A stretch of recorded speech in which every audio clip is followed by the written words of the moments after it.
Okay, thank you so much guys for watching the channel. My name is Mark Jerance Kawesa. Before going any further, guys, Aromatic Entertainment bulijjo ekola birthdays. Na yeno birthday ya inakusomeza bade 16 omwezi gwo. That was yesterday. Omwana Jamila yakoze birthday party. Kati njogerera. Katumalo kula birthday party ya Jamila. Nkomeo. Wow.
That was music part. Kati tudde ku photoshoot. Omwana ono yasoose mu photoshoot. Omanyi ebiseera ebisinga abantu abasinga bonna before kukola birthday party basooka mu photoshoot.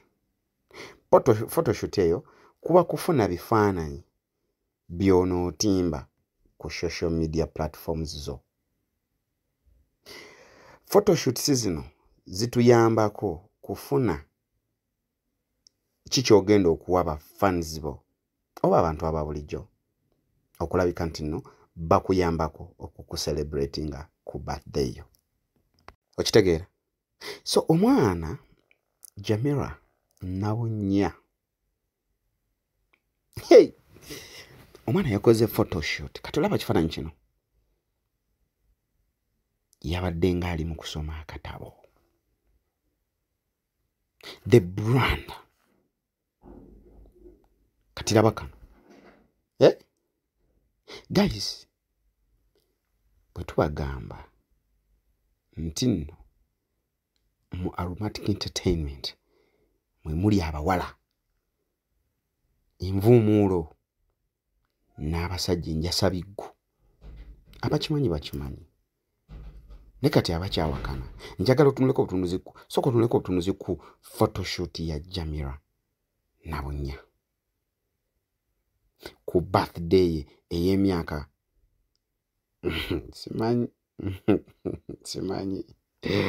simanyi ajja tubuulira. Naye anyway, guys, kyengezaako balaga wano nti laba akafaananyi. Look at the pose. Katudde ku kifaananyi kyokusatu. Kirabe. Ak'okunywa kali wansi. Akatabo kali wano mabbali. Naye Jamira eyakuwadde concept eno yenna. Jamira yakuwadde concept eno yenna. Nze bamita Morris Jordan Kaweesa. Omanyi most of the time nze njogera. I'm outspoken. Sibikirira. Jamira buchanga nange nkola photoshoot. Ela you guys, I think and I know you see my photos all over social media when it comes to my birthday party. No mulabye mberenge.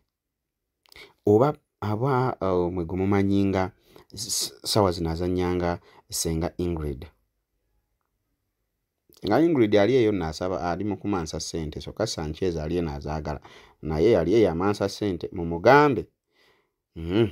Kati njagala labe ekifaananyi kino. Njagala osoma okuviira ddala katabo. Paka ng'akutte akaglass akatadde ku mumwa. Mbatumiddeko mwe mwenna abeetegekera birthday parties zammwe oba emikolo. Kati njagala olabe ekifaananyi kyokusatu kino. Look at the makeup.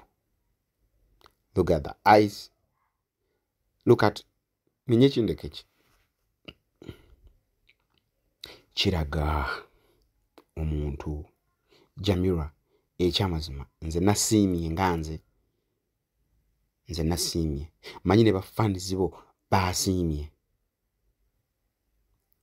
Mwe guys nze nasiimye.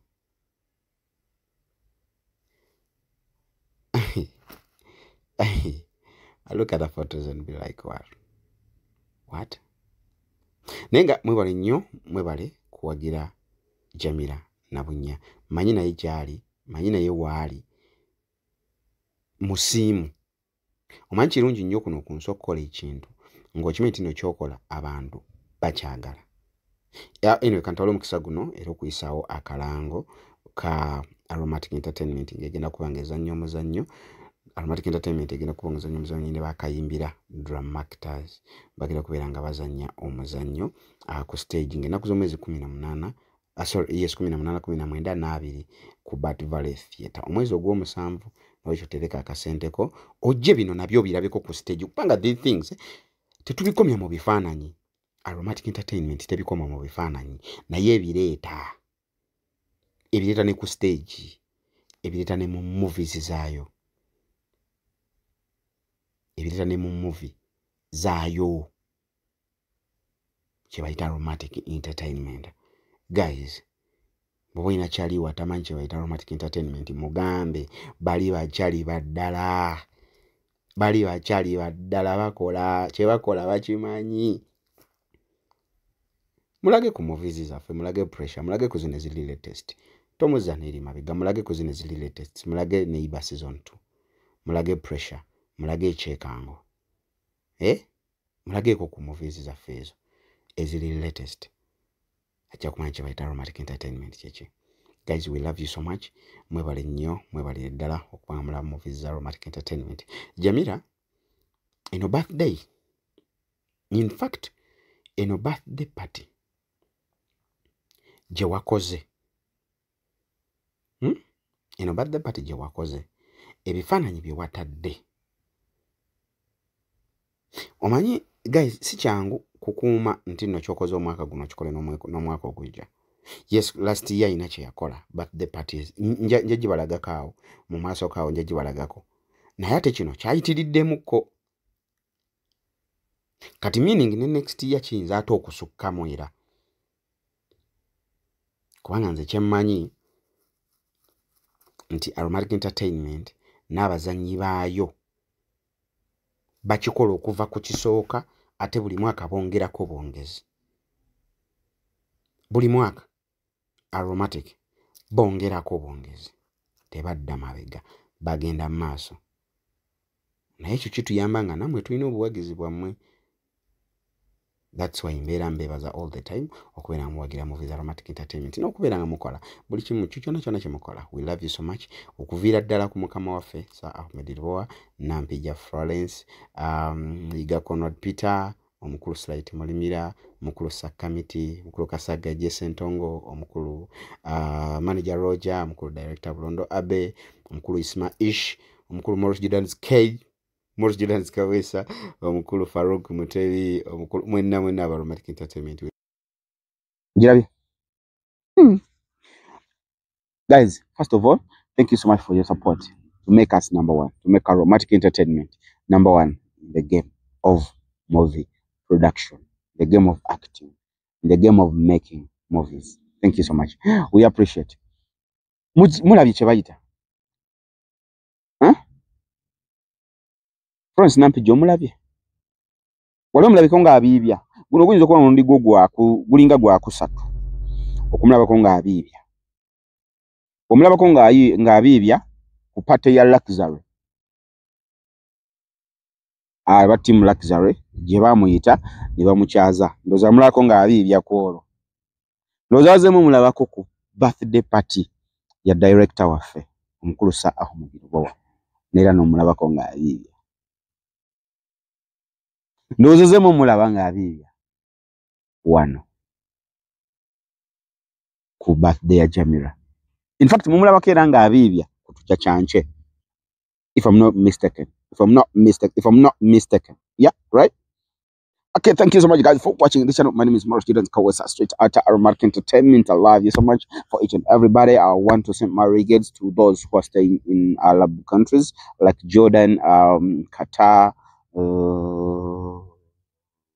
Dubai, Saudi Arabia, and all Arab countries, and those who are staying in the diaspora, that is America, that is London, that is Netherlands, that is Canada, those countries, please, we appreciate your support. Thank you so much. My name is Morris Jordan Kawesa, straight out of Aromatic Entertainment. This is the channel where you have to get the news from Aromatic Entertainment, and this is your presenter, Morris Jordan K Media, or Morris Jordan Kawesa, as an acting as Sanchez in Damage Season 2 series, and he is an actor in Aromatic Entertainment. Guys, I will love you so much and love you very much. I'm just a simple guy who's coming from Masaka, Uganda. Please subscribe, like, comment, and share. tell a friend to tell a friend that there is a channel on YouTube that is called Maurice Giranska Media that gives us the latest news about aromatic entertainment, actors and actresses, about parties and everything from aromatic entertainment. So tell a friend to please subscribe, like, comment, and share. My name is Maurice Giranska, and have a blessed night. Bye bye.